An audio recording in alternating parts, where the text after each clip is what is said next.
الرحمن الرحیم. تاسو میخه سروله او چې موږ داسې واړو دا د رټونو کې میخ سروله په دې دښتو باندې نو هغې به چې د ښکر والې داسې ډکو پورې د هغې سترګه ولګېده نو سترګه یې داسې خوږ شوه سره شوه لکه د وینې په شکل پرده غوندې پرې راغله ما پلار له آواز ورکړه نو هغه ویل چې ډاکټر لی بوځو شهبازګړه کې ډاکټر ځي نږدې علاقه کې خو نه و بل ډاکټر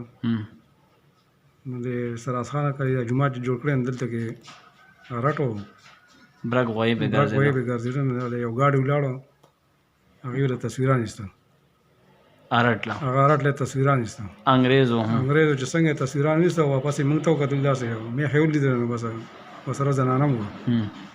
نو هغې ته یې ورشه چې خپل ژبه کې ورته څه ووایي که نه دوايي راکړه موږ ته دومره په اشاره وکړو چې بس پټی ملخم به ولګوو په سترګې ولګوې بس 3 وخته مو راولګول الله پاک هغې سره ښه کړه نه دا هغه وخت د څو کالو وې هغه وخت تقریبا موږ به وو داسې تقریبا 10 کاله خو 12 د 10 کالو وې که نه تقریبا چې دا د 70 نه وروستو خبره ده ډېر وخت وشو 70 72 73 ټیک شه ډېره مهرباني